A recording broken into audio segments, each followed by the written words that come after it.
এই জায়গাতে আমরা একটি ফাংশন প্রিন্ট গতদিনেও কিন্তু আমরা প্রিন্ট নামে একটা ফাংশন ডিক্লেয়ার করেছিলাম, মনে আছে আপনার? মনে নাই তো আবারও করতেছি আমরা PRINT প্রিন্ট। এইটার ভেতরে আমরা বলেছিলাম যেইটা লিখবো সেই জিনিসটা আউটপুট করবে। তো আজকের এই ভিডিওতে আমরা এইটার ভেতরে আমরা লিখবো হ্যালো ওয়ার্ল্ড, কারণ আমরা জানি প্রতিটা প্রোগ্রামিং ভাষার শুরুটাই হয় হ্যালো ওয়ার্ল্ড দিয়ে, বা প্রতিটা প্রোগ্রামারই হ্যালো ওয়ার্ল্ড প্রিন্ট করেই শুরু করে, তার প্রোগ্রামিং যাত্রা শুরু করে। সো এটার জন্য আমরাও হ্যালো ওয়ার্ল্ড লিখবো। তো আপনিও ঝটপট হ্যালো ওয়ার্ল্ডটা লিখে ফেলেন অ্যান্ড আমরা সিম্পলি কী করব, এই রানে ক্লিক করব। বাট ওমা, আমাদেরকে ইরোর দিল কেন? শুরুতেই ইরোর খেয়ে বসলাম, আমাদের ইরোর দিল কেন? যা, প্রোগ্রামিংয়ের শুরুতেই আমরা একটা ইরোর খেয়ে গেলাম, ব্যাপারটা কেমন হয়ে গেল না? হ্যাঁ, আমরা ইরোর খাবো ঠিক যতক্ষণ পর্যন্ত না আমরা পাইথনের নির্দিষ্ট ভাষাতে কথা বলবো। সো এখন আবার বলতে পারেন, কালকেই তো বললেন প্রোগ্রামিং শেখার জন্য একটা নির্দিষ্ট এনভায়রনমেন্ট লাগে, আজকে আবার বলতেছেন পাইথন শেখার জন্য আবার নির্দিষ্ট একটা ভাষার প্রয়োজন হয়। কি মিয়া, মজা করেন নাকি আমার লগে? সো এইটা ভাবতে পারেন, বাট এইটা ভেবে রাগ করার কিছু নাই, অরিড হওয়ারও কিছু নাই। আমরা একটা এক্সাম্পলের মাধ্যমে এই জিনিসটা আপনাদেরকে বোঝানোর চেষ্টা করি। ফর এক্সাম্পল, আমরা বাংলা ভাষায় কথা বলি।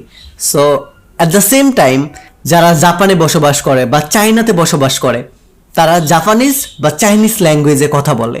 আবার USA, UK যারা থাকে তারা ইংলিশ বা স্প্যানিশ ল্যাঙ্গুয়েজে কথা বলে। সো আমি যদি তাকে গিয়ে বাংলা ভাষা বলি, সে যদি বাংলা ভাষা না জানে তাহলে কি সে আমার কথা বুঝবে? কখনোই কিন্তু বুঝবে না, রাইট?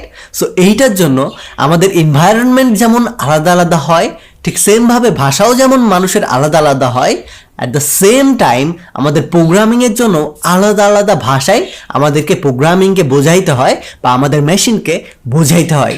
বুঝতে পারলেন? সো এইটার জন্যই আমাদের এখন থেকে মনে রাখতে হবে, আমরা যেই প্রোগ্রামিং ল্যাঙ্গুয়েজ নিয়ে কাজ করব সেই প্রোগ্রামিং ল্যাঙ্গুয়েজের ভাষাটা অন্য ভাষা থেকে ব্যতিক্রম হবে। বুঝতে পারলেন? সো পাইথনের জন্য একরকম ভাষা হবে, জাভার জন্য, জাভাস্ক্রিপ্টের জন্য, দেন এই ধরনের যত প্রোগ্রামিং ল্যাঙ্গুয়েজ আছে সে সকল প্রোগ্রামিং ল্যাঙ্গুয়েজের জন্য আলাদা আলাদা ভাষা ডিফাইন করা আছে, যেই ভাষাগুলো শেখার জন্যই মূলত আমাদের এই কোর্স। সো অরিড হওয়ার কিছু নাই। তো চলুন দেখে আসি এখন আমরা উইদাউট ইরোর খেয়ে কিভাবে আমরা এই হ্যালো ওয়ার্ল্ডটা প্রিন্ট করতে পারি।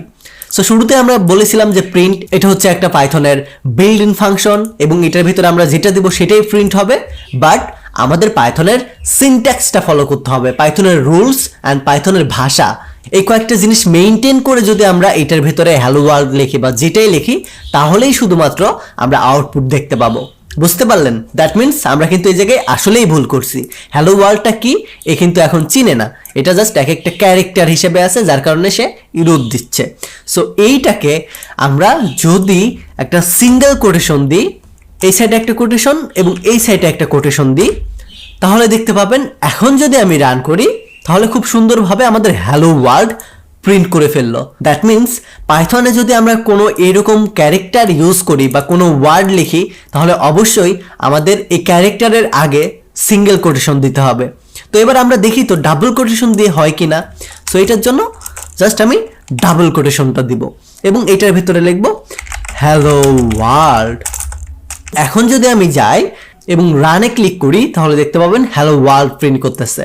দ্যাট মিনস আমরা যদি ডাবল কোটেশন দিয়েও কিছু একটা লিখি প্রিন্টের ভিতরে সেটারও আমরা আউটপুট দেখতে পাবো। তো এখন আমরা দেখি তো ট্রিপল কোটেশন দিয়ে হয় কি না। সো এটার জন্য শুরুতে আমরা ডাবল কোটেশন দিব, এরপরে আমরা সিঙ্গেল কোটেশন দিব, এবং এই সিঙ্গেল কোটেশনের ভিতরে সে এখন আমরা হ্যালো ওয়ার্ল্ড লিখবো, ACLLOWORLD ওয়ার্ল্ড। ওকে, এখন যদি আমি গিয়ে প্রিন্ট করি দেখতে পাবো আমাদের হ্যালো ওয়ার্ল্ডটা প্রিন্ট করছে, বাট হ্যালো ওয়ার্ল্ডের সাথে আমাদের সিঙ্গেল যে কোটেশনটা আছে এটাও প্রিন্ট করে দিছে। তার মানে সিঙ্গেল কোটেশনটা কিন্তু এখন আর আমাদের সেইভাবে মানে পাইথনের যে নির্দিষ্ট একটা স্ট্রাকচার বা রুলস, এই রুলসটা মেইনটেন করতেছে না। এই সিঙ্গেল কোটেশনকেও একটা কিওয়ার্ড ধরে সে আউটপুট করে দিচ্ছে। দ্যাট মিনস আমরা ট্রিপল কোটেশন দিলে এটা আমাদের ভ্যালিড নিয়ম হবে না। সো এইভাবে আমরা চাইলেই কোনো কিওয়ার্ড বা কোনো সংখ্যা বা কোনো কিছু এই জায়গায় লিখতে পারবো না ট্রিপল কোটেশন দিয়ে। সো এখন ব্যাপারটা হচ্ছে এই যে আমরা সিঙ্গেল বা ডাবল কোটেশন দিচ্ছি এটার ভিতরে যে জিনিসটা লিখতেছি এই জিনিসটাকে পাইথনের ভাষায় বলা হয় স্ট্রিং। সো স্ট্রিং নিয়ে আপনারা এখন মাথা ব্যথা করার কোনো প্রয়োজন নাই, কারণ এই পার্টে আমরা স্ট্রিং নিয়ে আলোচনা করতেছি না। এই পার্টে জাস্ট আমরা দেখতেছি প্রিন্টকে কিভাবে আমরা আমাদের নিজেদের কাজে ব্যবহার করতে পারি। সো এখন আমরা ধরেন আমাদের নিজেদের নাম লিখব ঈশান।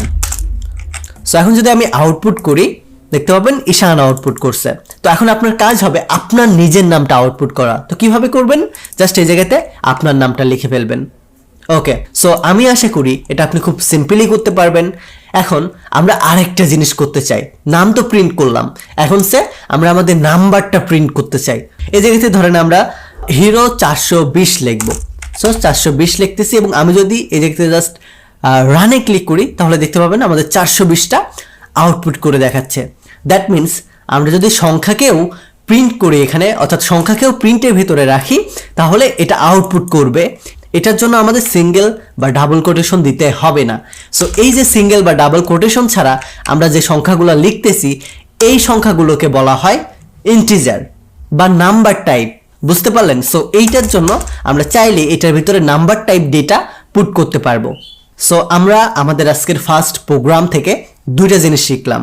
এক, প্রিন্ট ফাংশনকে আমরা কিভাবে আরো ডিটেলসে ইউজ করতে পারি, এটার জন্য সিঙ্গেল কোটেশন, ডাবল কোটেশন না কি দিয়ে লিখতে হয় এটা জানলাম। এবং আমরা কিভাবে এই প্রিন্টের ভিতরে নাম্বার লিখতে পারি, এবং এই নাম্বারটা আমরা চাইলে কোটেশনের ভিতরে দিয়েও লিখতে পারি, কোটেশন ছাড়াও লিখতে পারি।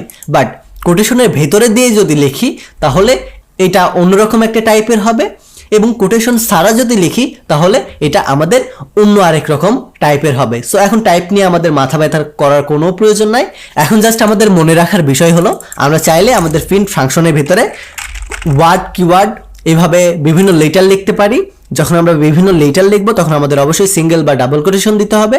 আর আমরা যদি সংখ্যা লিখি তাহলে সংখ্যাটাও আমরা লিখতে পারবো, বাট আমরা চাইলে সংখ্যাকে সিঙ্গেল বা ডাবল কোটেশনের ভিতরেও রাখতে পারবো, সিঙ্গেল বা ডাবল কোটেশন ছাড়াও লিখতে পারবো। এটার জন্য আমাদের যেমন কিওয়ার্ড লেখার সময় বাধ্যবাধকতা আছে, আমাদের যদি এটার ভিতরে সিঙ্গেল বা ডাবল কোটেশন না দিতে হলে ইরোড দিবে, কিন্তু আমাদের সংখ্যার ক্ষেত্রে এরকম ইরোডটা দেয় না। সো এটা আমাদের জন্য অনেক বড় একটা অ্যাডভান্টেজ। এই জিনিসটা ডেটা টাইপ নিয়ে আলোচনার সময় আমরা জানবো।